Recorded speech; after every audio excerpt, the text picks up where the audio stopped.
Distance बना सकता हूं कि मैं इससे दूर हो जाता हूं या मैं इस नेगेटिविटी में नहीं रहता। दूसरे केस में तरीका यह है कि हम किसी भी दूसरे इंसान को जिंदगी में नहीं बदल सकते। उसकी अपनी एक विल है, उसका अपना एक प्रारब्ध है, उसकी अपनी एक लाइफ की जर्नी है। उसने जब इवॉल्व होना होगा तब होगा। सबसे अच्छा तरीका यहां पे यह है कि मैं अपने आप को इवॉल्व करूं। मुझे उससे बचना नहीं है कि मैं इससे या ये मुझे कल को परेशान ना करे। मुझे सिर्फ एक ही टारगेट होना चाहिए कि कैसे मैं अपने आप को हायर फ्रीक्वेंसीज पर लेकर के जाऊं कि अब इसकी कुछ भी नेगेटिव चीज मुझे परेशान ना करे, या ये मुझे परेशान करना ही बंद कर दे क्योंकि मैं इवॉल्व कर गया, मैं नेक्स्ट लेवल पे पहुंच गया। जैसे मैंने लास्ट आपका पॉडकास्ट होता तो भी मैंने एग्जांपल दिया था कि एक इंसान अंबानी को बोलता है चल बे गरीब, तो वो कितना उसको मतलब कितना अटेंशन पे करेगा? आपको क्या लगता है कितना करेगा? वो इवॉल्व कर गया है। तो जिंदगी में लोग, आपको क्या लगता है कि दिन भर में कितने लोग ये बोलते होंगे कि अंबानी चोर है, अदानी पैसे ले गया सारे, ये चोर बने हुए, कितने लोग बोलते होंगे, लेकिन क्या उनको इन फ्रीक्वेंसीज से कोई इंपैक्ट हो रहा है? वो इवॉल्व कर गए। आपके जैसे सेम फ्रीक्वेंसी के लोग ही आपको इंपैक्ट कर सकते हैं। कोई इंसान बोलता है ना कि ये गलत लोग मेरी जिंदगी में मुझे नेगेटिविटी दे रहे हैं, मुझे नजर लग गई, नजर लग जाती है। नजर लगती है, बिल्कुल 100% लगती है, लेकिन उसी की लगती है जो आपकी फ्रीक्वेंसी पर है। अगर आप 20 की फ्रीक्वेंसी पर हो तो 20 की फ्रीक्वेंसी वाले का, दूसरे व्यक्ति का जो आपके प्रति भाव होगा आपको मिलेगा। लेकिन अगर आप 700 पे पहुंच गए तो 20 वाला कुछ भी करता रहे, वो अलग जगह अलग एड्रेस पे लेटर भेज रहा है, वहां पे आप हो ही नहीं। आप इवॉल्व कर गए हो, आपका एड्रेस चेंज हो गया। आप कितनी चिट्ठियां वो भेजेगा, कितने मेल्स वो भेजेगा और आपको मिलेंगे? एक भी नहीं मिलेगा। लेकिन ऐसे कहते हैं ना कि आज तुम जैसे मतलब भाई आज तुम यहाँ पहुँच गए हो या तुमने ये चीज़ अचीव कर ली है, ये चीज़ें, अब तुम इस चीज़ को ध्यान रखना किसी की नज़र ना लग जाए। भाई वो ऑलरेडी अब उस जगह पे है, उसने वो जो चाहा था वो उसने पा लिया है, अब उसको नज़र नहीं लग सकती। अब ऐसे तो फिर मोदी जी मर गए होते हैं। सर बात तो यही होती है ऐसे तो कि अंबानी भी कोई मतलब वो तो अब रोड पे आ गया होता बिल्कुल ही। ये लोगों का है, लोगों ये का लोग है, कहते हैं। बिल्कुल सही है। देखिए, आपकी जो वाइब्रेशंस हैं वो दूसरे व्यक्ति को इंपैक्ट करती हैं, इसमें कोई दो राय नहीं है। ये मैं 100%, क्योंकि मैंने इस चीज को जिया है जीवन में, तो मैं इसको जानता हूं। लेकिन आपकी वाइब्रेशन सेम फ्रीक्वेंसी वाले लोगों को ही इंपैक्ट करती हैं। अगर आपकी फ्रीक्वेंसी उनसे ऊपर है या आपकी फ्रीक्वेंसी उनसे नीचे है तो आप उनको इंपैक्ट नहीं कर सकते हो। जैसे आपने सुना होगा कि ऐसा बोलते हैं कि when the student is ready teacher appears. जब शिष्य तैयार होता है तो गुरु अपने आप, शिष्य उसे नहीं ढूंढता है, गुरु अपने आप शिष्य को ढूंढ लेता है। When the student is ready, when the Guru is ready नहीं, when the student is ready. जब स्टूडेंट इवॉल्व होके उस वाइब्रेशन पे पहुंचता है तो गुरु की नजर उस पर पड़ जाती है, क्योंकि अब वो उसकी फ्रीक्वेंसी में है। उससे पहले भी 50 बार वो व्यक्ति गुरु को दिखा है कि यार ये है या ये है या ये है, लेकिन गुरु और उसका आपस में कनेक्शन नहीं बन पाया, बिकॉज उन दोनों की फ्रीक्वेंसीज में बहुत भेद है, बहुत अंतर है।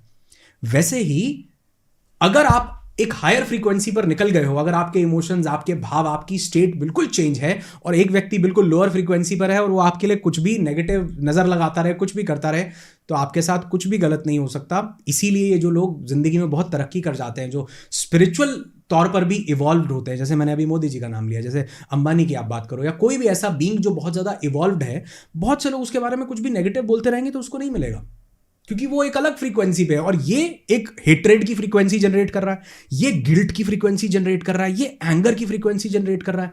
लाइक अट्रैक्ट्स लाइक, ये लव पे है, ये पीस पे है, ये ग्रैटिट्यूड पे है, ये चिट्ठियां भेजे जा रहा है, इसको मिल ही नहीं रही है, इसने एड्रेस बदल लिया हुआ है। और इसी तरह से लोग अपने कर्म बंधनों से भी मुक्त हो जाते हैं। कैसे? क्योंकि मेरी जिंदगी में मैंने कुछ भी पास्ट में जो गलत किया, उसका जो मैंने कर्म किया उसका फल मुझे मिलना था। हाँ। मुझे मतलब किसे? सोल को या शरीर को या कान को या टांगों को, किसको मिलना था फल? सोल को, ये मतलब मेरी सोल को, ये मुझे ही ना। अगर सोल को मिलना था तो इंसान जब मर जाता है तो भी उसको फल मिलता रहे। तो सोल फिर कैरी सोल फिर आती है, जन्म लेती है, हाँ, शरीर लेती है। हाँ। तो यानी जो भी कुछ मिलना है वो इस शरीर के थ्रू ही मेरी सोल उसका एक्सपीरियंस लेगी। हाँ। ये शरीर नहीं है, ये एक ट्रांसमिशन टावर है। ये लगातार कुछ वाइब्रेशंस रिलीज कर रहा है, और इस शरीर को भी तब वो वाइब्रेशंस मिलती हैं जिस वाइब्रेशनल लेवल पर ये शरीर है। ये शरीर एक टूल है। मतलब अगर मुझे कुछ भी मिलना है और मैं मर गया तो मेरे तो सारे अभी कर्म वर्म सब मेरे वहां सोल के पास जाने चाहिए ना। लेकिन वो कैसे भोगेगा? उसके पास प्रकृति नहीं है, वो पुरुष है, वो कॉन्शियसनेस है, चेतना है, उसको प्रकृति चाहिए, और वो इस शरीर में आता है तो फिर वो एक ट्रांसमिशन टावर बनता है जो ब्रॉडकास्ट करती है, जो रिसीव करती है। लेकिन अगर यही ट्रांसमिशन टावर, जो चेतना इसके अंदर बैठी है, जब वो एक्सपैंड हो गई, इस ट्रांसमिशन टावर की फ्रीक्वेंसी चेंज हो गई, अब लोअर फ्रीक्वेंसी पर कुछ भी जो था वो उसको मिलेगा नहीं, क्योंकि अब वो देखिए, वो जो लोअर फ्रीक्वेंसी पर उसके कर्म फल बन के आने थे वो आ रहे हैं लेकिन मिल नहीं रहे हैं। वो उसको इवॉल्व कर गया, अब वो नेक्स्ट लेवल पर पहुंच गया है, तो वो कर्म का फल, जैसे मैंने बहुत बार ये एग्जांपल दिया, शायद आपके पॉडकास्ट में भी बात हुई थी, गौतम बुद्ध को आप देखिए, गौतम बुद्ध का इस जन्म में गौतम से बुद्ध होना तय था। जब गौतम का जन्म हुआ तो एक ऋषि आए हिमालय से। वो ऋषि गौतम के पिता को ये बोलते हैं, वो बहुत बड़े क्लैन एक था, शाक्य क्लैन, शाक्य वंश के राजा थे और वो राजा का पुत्र था। तो बोलते हैं या तो ये बहुत बड़ा चक्रवर्ती सम्राट हो जाएगा, या ये बुद्ध हो जाएगा, या ये ध्यानस्थ हो जाएगा और ये एक अवतार हो जाएगा, ये आगे चल के बहुत सिद्ध हो जाएगा। वो कहते हैं यार इतना बड़ा वंश, इतने बड़े वंश का राजा होगा, ये बुद्ध थोड़ा होना चाहिए, इसको तो राजपाट संभालना। लोगों को था ना कि लड़का हो पता नहीं क्या किसका वंश चलाना लोगों ने, वंश चलाएं, आज मेरा ये वंश चलाएगा। उसके फादर ने क्या किया कि इसको कभी भी अध्यात्म की समझ ना आए, इसको भोग विलास में रखो। उनको शराब पिलाई जाती थी, उनको लड़कियां दी जाती थी, उनको ऐसे कमरे में रखा जाता था। और ये तो हम सब जानते हैं, हमने सबने ये जाना पढ़ा है। क्यों किया जाता था ऐसा? कि वो जान ना जाए अध्यात्म के किसी भी रूप को। एक दिन गौतम बुद्ध अपने रथ पर जा रहे हैं और उनका सारथी वहां कहीं बैठा हुआ। इनफैक्ट ये भी ऑर्डर था कि कोई मरता हुआ व्यक्ति इसको ना दिखे, क्योंकि वो ऋषि ने ये बोला कि अगर इसने किसी की मृत्यु देख ली और ये समझ गया कि मेरी भी होगी, तो ये कहेगा भैया मैं निकल रहा हूं, मुझे नहीं चाहिए तुम। तो हुआ यही, वो गौतम बुद्ध निकल रहे थे, रास्ते में उन्होंने देखा कुछ फूल मुरझाए हुए हैं। आज्ञा थी, ऑर्डर था माली को, जो गार्डनर होता था, कि कोई भी फूल टूट के गिर ना जाए, मतलब वो टूटा हुआ फूल भी ना देख ले, क्योंकि टूटा हुआ फूल भी देख लिया तो भी वो इवॉल्व कर जाएगा, क्योंकि उसकी जन्मों जन्मों की यात्रा जो है वो बहुत इवॉल्व है। ये आखिरी जन्म है जब वो गौतम से बुद्ध होने के लिए आया है। फूल हटा दिए जाते थे, वो रथ वाला लेके जा रहा है, आगे से एक डेड बॉडी जा रही है। गौतम पूछते हैं ये क्या है? कहता है मैं नहीं बताऊंगा। उसको फोर्स करते हैं कि ये क्या है? कहता है ये कोई इंसान था जिसकी डेथ हो गई है। वो बोले डेथ मतलब? बोले मतलब मृत्यु, ये शरीर एक दिन समाप्त हो जाता है। बोले शरीर समाप्त हो जाता है? तुम्हारा भी होगा? बोले हाँ। बोले मेरा भी होगा? बोले हाँ। कहते हैं वही मोड़ था, वो बोले कि घर नहीं जाना, जंगल की तरफ ले चलो। अगर मेरा शरीर समाप्त होगा तो मैं जानना चाहता हूं कि वो क्या चीज है जो समाप्त नहीं होगी। तो यानी गौतम बुद्ध इवॉल्व थे, वो इस जन्म में आए, इस जन्म में उन्होंने शराब पी, सब मतलब भोग विलास किया, गलत काम किए, तो उनको मुक्त कैसे हो गए? वो अभी तो वो गलत कर्म कर रहे हैं ना, राइट, गलत कर्म है ना, तो वो मोक्ष कैसे पा सकते हैं? उनको तो ये जो सारे कर्मों के फल हैं ये तो वो भोगेंगे, बिल्कुल। लेकिन उनको जैसे ही रियलाइजेशन हुआ और वो यहां से उठकर यहां आए, अब ये जो कर्म फल थे ये ढूंढते रह जाएंगे। गौतम बुद्ध एड्रेस बदल गए हैं, वो गौतम से बुद्ध हो गए। और वो यहाँ से यहाँ तक कैसे? अपने कर्मों की वजह से तो आए होंगे ना, पास्ट लाइफ की जितनी भी जर्नी थी उसकी वजह से वो इवॉल्व हुए, लेकिन इस जन्म में उन्होंने नए कुछ और कर्म किए। अब उनका भी तो संचित कर्म बनना चाहिए ना, उनका भी तो प्रारब्ध के रूप में उनको एक और जन्म लेना चाहिए और उनको फिर उन कर्मों का रिजल्ट मिलना चाहिए जो उन्होंने किया, लेकिन नहीं मिल रहा है क्योंकि वो इवॉल्व हो गए। अरे एक डाकू अंगुलीमाल से इतना बड़ा संत हो सकता है और वो अपने प्रारब्ध को काट सकता है, तो हम और आप क्यों नहीं कर? हम तो डाकू नहीं है, हम तो लोगों की उंगलियां काट काट कर गले में नहीं डाल रहे हैं। उसके कर्म उसको ढूंढ नहीं पा रहे जब वो इवॉल्व हो गया है। अंगुलीमाल डाकू था, हाँ जी, राइट, हाँ, वो इवॉल्व कर गए, तो हम और आप क्यों नहीं कर सकते? हम और आप भी कर सकते हैं। तो यानी हम सिर्फ इस जन्म के नहीं, हम कुछ भी प्रारब्ध, इसीलिए योग, हमने सिर्फ प्रारब्ध सुना है, हमने प्रारब्ध, आरब्ध और अनारब्ध नहीं सुना। हमने सिर्फ संचित कर्म सुने हैं, हमने, और कर्मों के 3 प्रकार हैं, हमने वो नहीं जाने। और कर्म हमेशा व्यक्ति को, ये जो ट्रांसमिशन टावर, ये बॉडी मिली है, इसकी फ्रीक्वेंसी को प्राप्त होते हैं, सोल को नहीं। तो सही, ये तीनों इंपॉर्टेंट है हमारी फ्रीक्वेंसी के लिए, जो आपने तीनों कर्म के बारे में बोला, संचित कर्म। तो कौन कौन से बाकी के 2 कर्म? एक प्रारब्ध है, एक आरब्ध है और एक अनारब्ध है। प्रारब्ध मतलब जो मैंने कल को किया था वो मुझे आज मिलेगा। आरब्ध मतलब, प्रारब्ध मतलब मेरे संचित कर्म जो मैंने पिछले जन्मों में किया, वो प्रारब्ध बनके, संचित कर्म बनके मेरे जीवन में आते हैं। ठीक है। आरब्ध मतलब जो मैं अभी कर रहा हूं, ये मेरे इस जन्म के कर्म बनके मुझे आज मिलते हैं। ठीक है। अनारब्ध का मतलब वो कर्म जिनको मैं आगे आने वाले कर्मों के लिए बदल सकता हूं। तो अनारब्ध ये बोलता है कि जब कोई व्यक्ति इस जन्म में, इस स्टेट में अपनी फ्रीक्वेंसी को बदल लेता है, अपनी चेतना को एक्सपैंड कर लेता है और वो जान लेता है कि मैं ही ब्रह्म हूं, मैं ये शरीर नहीं हूं। तो जब वो शरीर नहीं है, इसका आभास उसको हो जाता है, तो वो शरीर को मिलने वाली जो भी चीजें थी उनसे वो पार निकल जाता है, वो उनसे आगे निकल जाता है। तो अनारब्ध का मतलब है कि हम उन कर्मों को जो आज हम कर रहे हैं, उनको हम उनसे मुक्त हो जाएं और अपनी चेतना को एक्सपैंड करने की तरफ आगे बढ़े, कॉन्शियसनेस को एक्सपैंड करने की तरफ आगे बढ़े।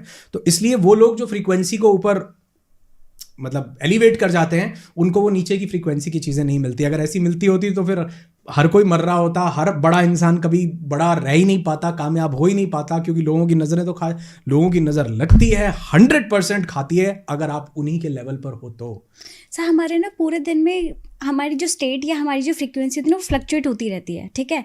अभी मैं बहुत खुश हूँ क्योंकि कुछ ऐसी सिचुएशन ऐसी आ गई जिससे मैं बहुत हैप्पी हूँ। मतलब जो चीज़ मैं चाह रही थी वो मुझे मिल गई है, या जो भी मैं बहुत टाइम से वेट कर रही थी, ठीक है।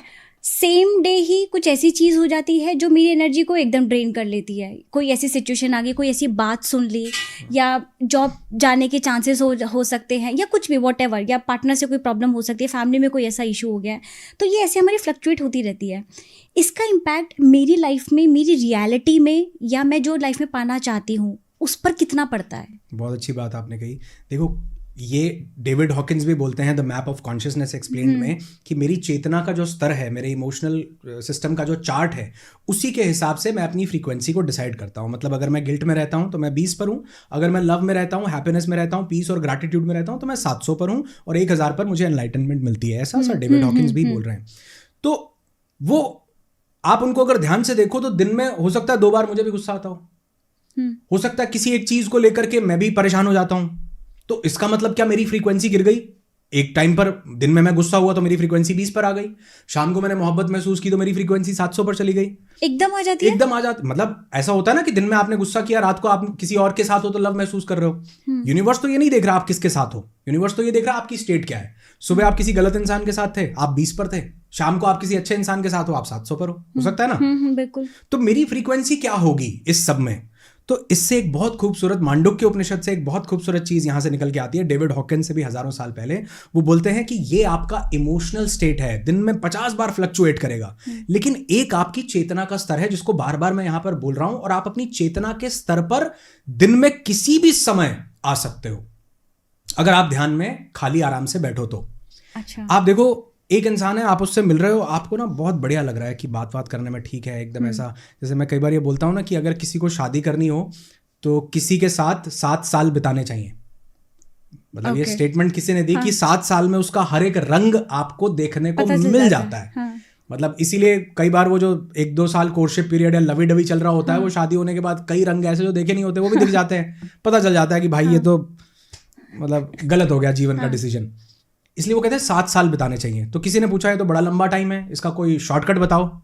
तो वो बोले फिर ऐसा करो कि उसको 7 बार तीव्र गुस्सा दिलाओ। जब आप उसको गुस्सा दिलाओगे तो उसका असली स्टेट बाहर निकल आएगा। उसका असली स्टेट। वैसे ही मेरे दिन में 50 तरह के इमोशंस मुझे आते हैं, लेकिन जब मुझे गुस्सा आता है मेरा असली स्टेट बाहर निकल आता है। आप देखोगे तो वो मैं रियल हूं। वो मैं रियल हूं। एक बच्चे से कांच का ग्लास टूटा, एक माँ कहती है आजा तेरे को मैं पटाक पटाक पटाक 4 बार किया। एक माँ दूसरी भागती है, वो कहती है बेटा लगा तो नहीं कहीं पहले, कांच तुम्हें तो नहीं चुभा। ये गुस्से में कहां से निकल के आया? ये आपकी स्टेट से निकल के आया है।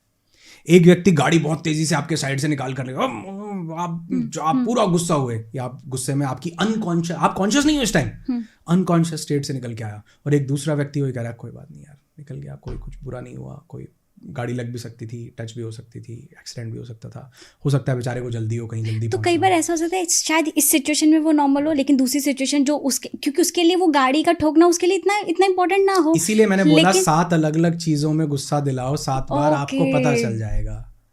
खाने में नमक तेज कर दो, गाड़ी ठोक दो, मतलब 7 अलग अलग सिचुएशंस में आप गुस्सा दिलाओगे तो आपको उसकी हर एक स्टेट का पता चलेगा। लेकिन जो इवॉल्व्ड है, गौतम बुद्ध बैठे हुए हैं, एक व्यक्ति कोई आता है उनके मुंह पे थूकता है, आनंद आता, आनंद बोलता है, उसका जो शिष्य था उनका कजन भी था, वो बोलता है कि बनते मैं इसको अभी पीटता हूं। अभी वो बोले कि ये कुछ कहना चाहता है, भाषा असमर्थ है, इसके पास शब्द नहीं है कहने को, इसलिए ये शब्दों की जगह ये थूक कर व्यक्त कर रहा है। वो व्यक्ति वापस चला जाता है। अगले दिन उसको रियलाइज होता है कि मैंने बहुत गलत किया। वो आता है, बुद्ध के पैरों में गिर जाता है, गिड़गिड़ाता है, रोता है। वो आनंद को बुलाते हैं, कहते हैं देख आज भी भाषा असमर्थ है, आज भी वो शब्द नहीं है उसके पास, आज भी वो अपने इस इमोशन से ये व्यक्त कर रहा है। तो वो बुद्ध जैसे व्यक्ति के लिए ये बहुत आसान है, क्योंकि चेतना बहुत एक्सपैंडेड है कि वो कॉन्शियस डिसीजन, उनकी चेतना वहां है, आनंद में कह रहे हैं जो होता है, जो है, जो दे उसका भी भला, जो ना दे उसका भी भला, वो एक्सपैंडेड है। अब हम सोचें कि हम बुद्ध हो जाएं, हमारे लिए तो ये पॉसिबल नहीं है। हम तो अपना रंग कहीं ना कहीं दिखाएंगे, हो सकता है गाड़ी ठोकने पे ना हो, लेकिन नमक तेज होने पे हो जाए कि यार ये तुमने क्या कर दिया, चाय गलत पिला दी, उस पे हो गया कुछ भी। तो यानी अगर मेरी चेतना का स्तर ऊंचा उठता है, अगर मैं एक्सपैंड करता हूं, तो मैं इन 7 लेवल्स पर अपने आप को ऊपर उठा लेता हूं। बट ये तो नॉर्मल इंसान के लिए तो मतलब पॉसिबल ही नहीं है। इसीलिए तो जनसंख्या बढ़े जा रही है, मतलब सब लोग मोक्ष को नहीं पा रहे हैं। अगर ये नॉर्मल इंसान के लिए पॉसिबल होता, इसीलिए तो स्कूल में भेजा गया जिसको प्लैनेट अर्थ बोलते हैं, भूलोक जिसको बोलते हैं। 14 लोकों की दुनिया है, 14 लोक, पाताल लोक से स्वर्ग लोक। कभी आप भागवतम पढ़ो तो आपको पता चलेगा उन 14 लोकों में बीच का तल जो है ये भूलोक है। ये भूलोक जो है ये स्कूल है उन सभी लोकों का। हमसे कोई उच्च लोक में गलती हुई तो ये स्कूल में भेजा गया कि यहां सीख के आओ, ये स्कूल है, यहां शरीर मिलता है, यहाँ 3 डायमेंशनल रियलिटी है। ये 3 डायमेंशन का मतलब यहाँ शरीर मिलता है। इससे ऊपर की जितनी डायमेंशन है वहां पर शरीर नहीं है, वो अशरीरी लोक हैं। यहाँ पर शरीर मिलता है कि जाओ ये स्कूल में ये भोग के आओ, सीख के आओ। क्योंकि शरीर मिलेगा, फ्रीक्वेंसी बनेगी, ट्रांसमिशन टावर बनेगा, तभी कुछ ब्रॉडकास्ट और तभी कुछ रिसीव कर पाओगे। अच्छा सर, मेरे दिमाग में एकदम आया सवाल, देवी देवताओं की फ्रीक्वेंसी में और एक आम इंसान की फ्रीक्वेंसी में कितना फर्क है? बहुत अच्छी बात है। देखिए, देवी देवता कोई फ्रीक्वेंसी उनकी होती नहीं है। फ्रीक्वेंसी सिर्फ इस शरीर की हो सकती है। तो वो भी तो, उनका भी तो शरीर होता उनका है। शरीर नहीं होता। शरीर सिर्फ 3 डायमेंशनल रियलिटी में होता है। 3 डायमेंशन से ऊपर शरीर नहीं होता।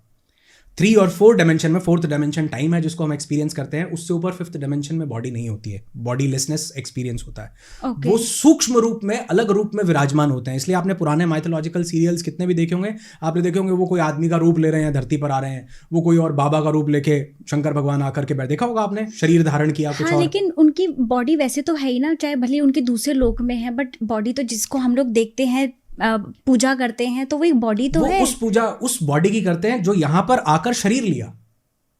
हाँ, तो उनकी फ्रीक्वेंसी में और हमारी फ्रीक्वेंसी में वही फर्क मैं पूछ रही हूँ कि उनकी फ्रीक्वेंसी में हमारी फ्रीक्वेंसी में क्या फर्क है। वो जैसे श्री कृष्ण थे, ठीक है, उन्होंने भी यहाँ आए, उन्होंने भी प्रपंच रचे, ऐसा नहीं है कि नहीं रचे हैं। उनके साथ भी कुछ ना कुछ दुख की घटना घटी है, हमारे साथ भी घटी है, तो जो उनके साथ हो वो हमारे साथ भी हो, तो उनकी फ्रीक्वेंसी में ऐसा क्या अलग है? फ्रीक्वेंसी में अलग नहीं है। श्री कृष्ण एक बहुत खूबसूरत बात बोल रहे हैं अर्जुन को, बोल रहे हैं अर्जुन तू भी परमात्मा है, मैं भी परमात्मा हूँ। फर्क सिर्फ इतना है कि मैंने जान लिया है कि मैं परमात्मा हूँ और तूने अब तक जाना नहीं है कि तू परमात्मा है। हम चेतना के 2 रूप हैं। चेतना को हमने ब्रह्म बोला है। ब्रह्म के 2 रूप हैं, एक व्यक्त ब्रह्म और एक अव्यक्त ब्रह्म।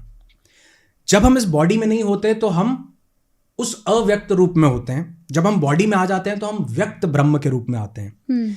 श्री कृष्ण व्यक्त ब्रह्म के रूप में आ रहे हैं, मैं व्यक्त ब्रह्म के रूप में नहीं आ रहा हूं। वो ब्रह्म हो चुके हैं, वो अपने आप को जान चुके हैं, वो परमात्मा हो चुके हैं, वो परमात्मा का अंश मैं भी हूं। लेकिन जब मुझे ये टूल मिलता है एज अ बॉडी, ये बॉडी एज अ टूल मिलती है, तो मुझे नहीं पता चलता कि मैं परमात्मा हूं, लेकिन वो जानते हैं कि मैं परमात्मा हूं। वो अपनी चेतना के साथ एसोसिएटेड हैं, कनेक्टेड हैं। मुझे लगता है कि मैं तो अनुराग हूं, मैं तो ये शरीर हूं, मेरे साथ तो ये लड़ाई झगड़ा हुआ, मेरे साथ तो ये हुआ, मेरे साथ तो वो हुआ। लेकिन जब मैं यहां से जाता हूं तब मुझे पता लगता है कि नहीं यार, ये तो सपना था, ये तो सब रियलिटी नहीं थी, ये तो सब ऐसे ही खेल चल रहा था, जीवन तो माया थी, ये तो बिल्कुल मेरे साथ खेल हो रहा था। जैसे आप रात को सोते हैं, आपको सपना आता है, क्या सपना बिल्कुल रियल नहीं लगता? कई बार डरावना होता है, पैल्पिटेशन भी हो रही होती है और सांसें तेज, आपको ऐसे लगता है जैसे बिल्कुल रियल है। आप सुबह उठते हो, ओह थैंक गॉड वो सपना था। ये क्या हुआ कि सपने में आपको पता नहीं चला कि वो सपना था, लेकिन जब आप जागे, सपने में तो लग रहा था कि ये रियल लाइफ है, शाहरुख खान भी दिख रहा था, ये भी हो सकता है आपको वहां पे दिख रही हो, कोई और आपको दिख रहा हो सपने में और आपको लग रहा हो तुम मुझे मार क्यों रहे हो, मुझे बचाओ, मेरे को ये बिल्कुल रियल।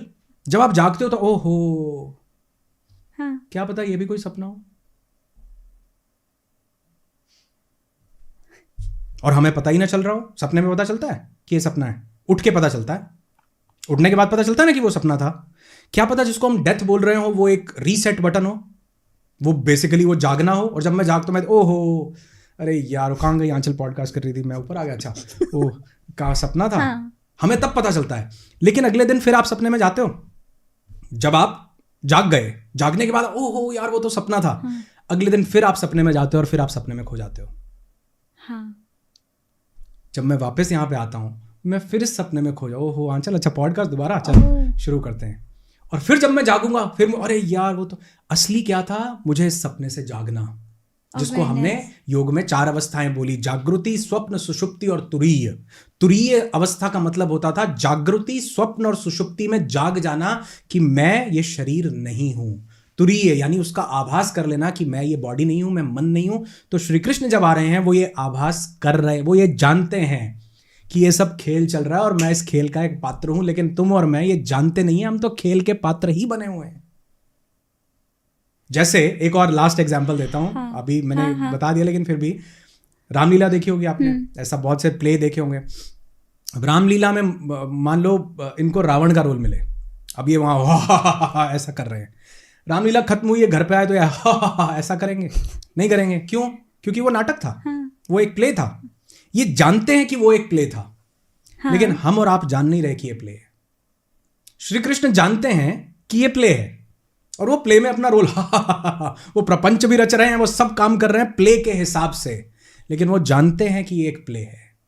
हम और आप भी सब प्ले के हिसाब से कर रहे हैं, लेकिन हम जानते नहीं है कि हम ये प्ले हैं। मतलब यहाँ सिर्फ बात इतनी है कि स्विच बटन ऑन करके आपको अवेयरनेस है, मतलब उनको अवेयरनेस थी कि मैं कौन हूँ, मैं क्या कर रहा हूँ, और हमें वो अवेयरनेस नहीं, हम लोग इसी दुनिया में आके फंस चुके हैं। वो ब्रह्म की जो 2 अवस्थाएं हैं, अव्यक्त रूप में वो भगवान थे, जहां पे भी जिस भी लोक में विराजमान रहे हो मुझे नहीं पता, अव्यक्त रूप में थे। वो व्यक्त ब्रह्म बन के धरती पे आए। आप और मैं भी व्यक्त ब्रह्म बन के धरती पे आए, लेकिन हम व्यक्त ब्रह्म नहीं रहे, हम व्यक्त शरीर हो गए। तो ठीक है, उस वाली अव्यक्त स्थिति में हम लोग आ सकते हैं। हाँ जी, बिल्कुल आ सकते हैं। और उसी के लिए हमको इस अर्थ स्कूल पे भेजा गया है कि अव्यक्त स्थिति में तुमको जाना है। तुमको ये रियलाइज करना है कि तुम ये मन नहीं हो, तुम ये विचार नहीं हो, तुम ये शरीर नहीं हो, बल्कि तुम इससे कुछ परे की चीज हो, जिसको हम मेडिटेशन के थ्रू, जैसे आपने शुरू में बोला था ना कि हम मेडिटेशन के बारे में बात करेंगे, जिसको हम मेडिटेशन के थ्रू जान पाते हैं कि असल में मैं कौन हूँ। ओके, ठीक है सर, इसके बारे में मैं आगे पूछूंगी। अभी मेरे, क्योंकि हम लोग मैनिफेस्टेशन पे बात कर रहे थे, तो मैं दोबारा उस पर आती हूँ और उस पर एक सवाल पूछना चाहती हूँ। जैसे बहुत सारे लोग हैं ना, मैनिफेस्टेशन को लेकर के ये कहते हैं कि जैसे फॉर एग्जांपल किसी ने एक ऐसा पार्टनर अट्रैक्ट करना है कि भाई, जैसे बोलते हैं ना, आप ऐसा मैनिफेस्ट करो, ऐसा पार्टनर मैनिफेस्ट करो, उसकी क्वालिटीज़ लिख लो, आपको क्या क्या चाहिए। ठीक है, अब मैं उसको अट्रैक्ट करने के लिए, मतलब एक जो बेसिक अपनी फ्रीक्वेंसी बढ़ा रही हूँ उस लेवल के बनने के लिए, ताकि मैं वैसा ही पार्टनर अट्रैक्ट कर सकूँ, लेकिन कहीं ना कहीं मैं उसी टाइम सेम पॉइंट पे मैं अपने पास्ट में अटकी हुई हूँ।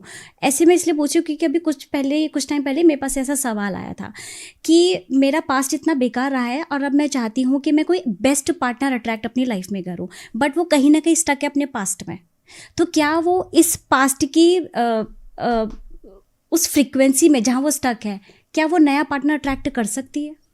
बहुत ही गहरा अच्छा प्रश्न है, और इसमें भी 3 अलग अलग स्तर हैं प्रश्न के। मेरे हर सवाल में कई सारे स्तर होते हैं। उसका कारण ये है कि आपने एक पास्ट की बात की कि एक व्यक्ति पास्ट में अटका हुआ है। हाँ। दूसरा आपने बात की कि वो कुछ अच्छा रिलेशनशिप मैनिफेस्ट करना चाहता है। हाँ। और तीसरा आपने ये बात की कि अभी भी वो उस लोअर फ्रीक्वेंसी में है। जिसके कारण तो 3 अलग अलग चीजें हैं। हाँ। सबसे पहले तो देखो, मुझे कई लोग पसंद नहीं करते सिर्फ इसलिए कि मैं ये बात बोलता हूं कि मैनिफेस्टेशन करने का नाम है ही नहीं। अगर आप कुछ भी मैनिफेस्ट कर रहे हो तो ये मैन्युपुलेशन है, ये गेम है ब्रह्मांड के साथ। ये ब्रह्मांड के साथ खेल कर रहे हो। आप किसको मैन्युपुलेट कर रहे हो? आप जब भी कुछ चाह रहे हो तो चाहने में क्या एक फोर्स है, फोर्स है। यूनिवर्स फोर्स का जवाब नहीं देता, वो सोर्स को जवाब देता है। यूनिवर्स फोर्स को जवाब नहीं देता, सोर्स को देता है। सोर्स हमारी इंटेंशन, सोर्स मतलब हमारी चेतना। जिस चेतना से हम ये सब अव्यक्त से व्यक्त हुए हैं, वो हमारी चेतना को रिस्पांस दे रहा है, और उसको रिस्पांस देने के लिए ये transmission tower as a tool हमें मिला है। तो अगर मैं चाह रहा हूं कोई पार्टनर अट्रैक्ट करना, तो यहां पर अब इसको थोड़ा सा ऑपरेशन करें, डिकोड करें। क्यों है? जब मैं कोई चीज को चाह रहा हूं तो मेरी स्टेट क्या निकली? लैक की। Right, correct. यूनिवर्स, अब फिर वापस से पहली चीज से कनेक्ट करूं कि यूनिवर्स मेरे चाहने को जवाब नहीं देता है, वो मेरी स्टेट को जवाब दे रहा है। मैं चाहता रहूं 50 करोड़ रुपए, बड़ी गाड़ी, बंगला, पार्टनर, ये सब चीजें अलग हैं। यूनिवर्स मेरे चाहने को रिस्पॉन्स नहीं देता। तो अगर मैं चाह रहा हूं तो सबसे पहले तो मैंने स्टेट बना दी लैक, कि मेरे पास अभी नहीं है। और चाहने से 3 और स्टेट बनती हैं। पहली फियर की, कि मिलेगा या नहीं मिलेगा, डाउट की। तीसरी डेस्परेशन की, कि जल्दी से मिल जाए, मैं जल्दी से एक अच्छा पार्टनर जल्दी से मेरे पास आ जाए। तो डेस्परेशन, फियर, डाउट और लैक में यूनिवर्स क्या जवाब देगा? तो मतलब हम जो ये मैनिफेस्ट कर रहे हैं ये मतलब सब ऐसे ही कर रहे हैं। देखिए जो भी ये स्कैम है सब। मेरे देखिए मेरा वक्तव्य थोड़ा सा अलग है, क्योंकि मैंने इस पर जब बहुत सा जीवन लगाया और मैंने जब ये सब उपनिषद पढ़े, मैंने मांडुक्य उपनिषद पढ़ा, तैत्तिरीय उपनिषद पढ़ा, मैंने त्रिपुरा रहस्य ग्रंथ है बहुत बड़ा, अद्वैत के कुछ बड़े प्रमुख ग्रंथ हैं, हर एक को पढ़ने चाहिए, अद्वैत चूड़ामणि, तत्वबोध और त्रिपुरा रहस्य।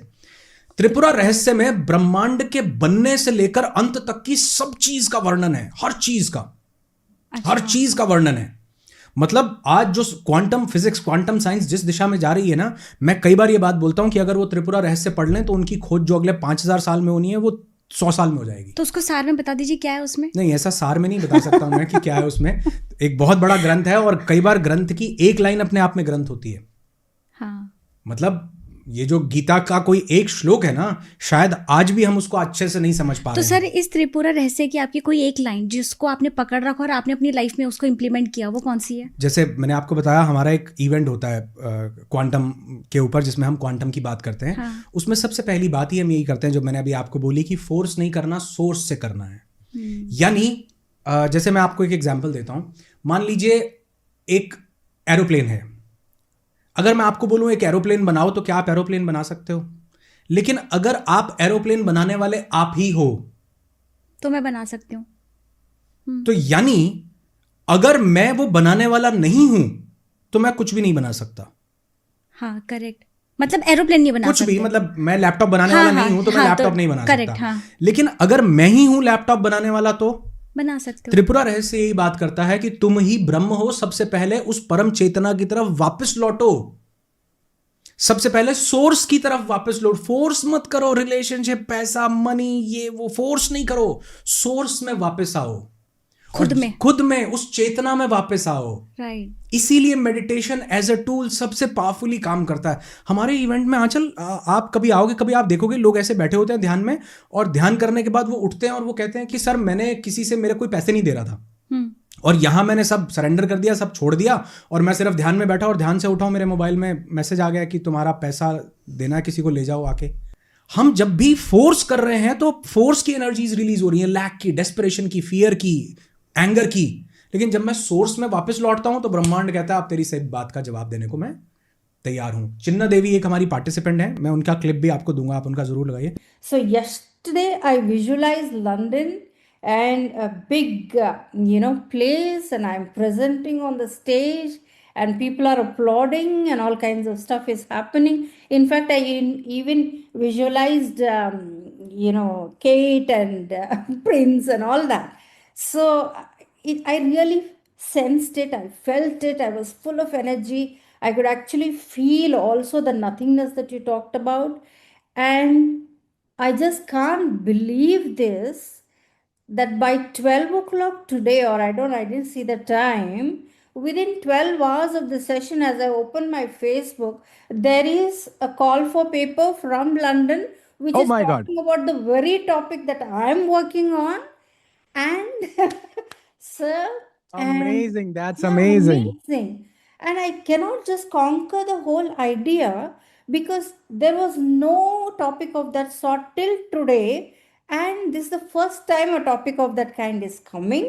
And I look at that invitation and I'm imagining the same setup. Now I'm going to do my PPT and presentation and they're going to applaud. The whole thing is coming through, sir. Oh my God, amazing. London. वो बोल रही है sir मेरे को, मैं ये चाहती थी हमेशा से कि मैं एक रिसर्च पेपर पब्लिश करूं लंदन में जाके, और लंदन की किसी यूनिवर्सिटी में, लेकिन मैं वो कर नहीं पा रही हूं। लेकिन अब मैंने सरेंडर किया और सरेंडर करने के बाद मैं अपने सोर्स के पास वापस लौटी। जो हम एक ध्यान करते हैं, उस ध्यान को हम काल को विलय करना बोलते हैं, dissolution of time, because time exist नहीं करता। इस पर भी एक पूरा पॉडकास्ट हो सकता है, टाइम एग्जिस्ट नहीं करता। तो वो बोली कि मैंने डिसोल्यूशन ऑफ टाइम किया और मेडिटेशन से वो वापस आई, और वो बोल रही है कि सर मेरे पास अगले ही दिन सुबह कॉल आ गया कि लंदन की उसी यूनिवर्सिटी से कि आप यहाँ। बोली सर अभी तो मेरा पेपर भी तैयार नहीं है, मुझे अब समझ में नहीं आ रहा कि मैं क्या करूं, अब मैं भाग भाग के फटाफट पेपर प्रिपेयर करूंगी। यानी डूइंग नहीं, हैविंग नहीं, बीइंग। जब आप बीइंग हो जाते हो तो डूइंग यूनिवर्स अपने आप आपसे करवा लेगा। और बीइंग में भी सरेंडरेंस, सरेंडर कर, आप बिना सरेंडर किए आप किसी भी ध्यान में उतर ही नहीं सकते हो। अगर आप सरेंडर नहीं कर रहे हो तो इसका मतलब अभी भी आप चाह रहे हो। राइट। सरेंडर कर देने से आप चाहते नहीं हो, आप कहते हो जो ब्रह्मांड मुझे देता है मुझे वो स्वीकार है। तो मतलब ये है कि आप ये चीज़ सोचो ही मत कि आपको क्या चाहिए क्या नहीं चाहिए, आप सिर्फ अपनी फ्रीक्वेंसी को बढ़ाओ, अपनी कॉन्शियसनेस को एक्सपेंड करो। जितना आप अपनी कॉन्शियस से जुड़ते जाओगे, जो चीज़ आपके लिए अच्छी होंगी वो नेचुरल आपको मिलती चली जाएगी। Beautiful beautiful. अभी आप एक चीज देखो, एक मैंने लास्ट एपिसोड में भी मैंने ये शायद बात की थी, मैं इसके बाद आपका प्रश्न सुनता हूँ कि एक लेडी बोल रही है कि सर मैंने उसको अपने हस्बैंड, मैं उससे बहुत प्यार करती थी और मैंने पूरा लॉ ऑफ अट्रैक्शन लगाया और मैंने उसको मैनिफेस्ट कर लिया सर। आज हमारा जूता बजता है, मुझे उससे डिवोर्स लेना है सर।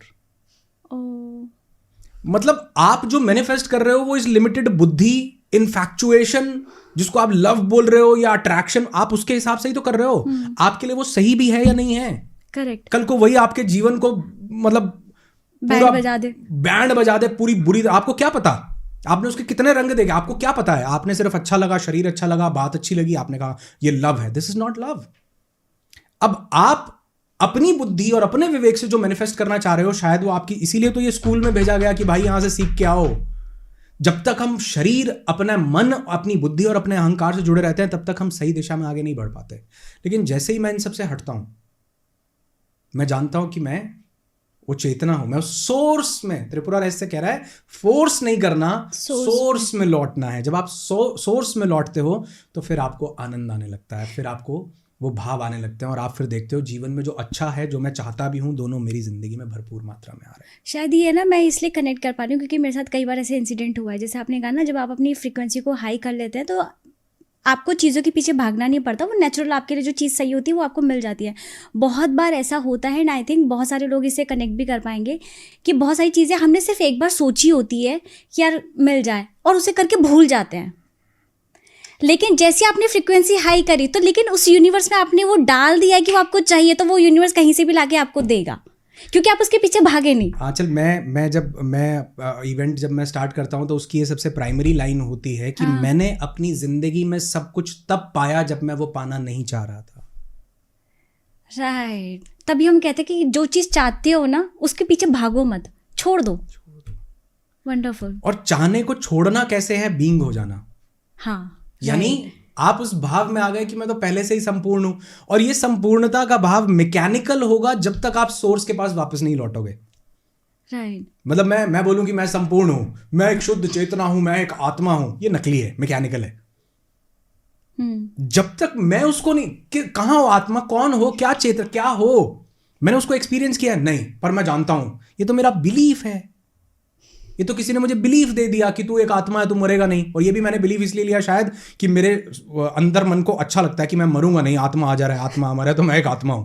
तो इसलिए मुझे, क्या मैंने कभी इसको एक्सपीरियंस किया है? नहीं। तो फिर मैं ये कैसे तो इसीलिए जब आप सोर्स की तरफ वापस लौटते हो, जब आप ध्यान की कुछ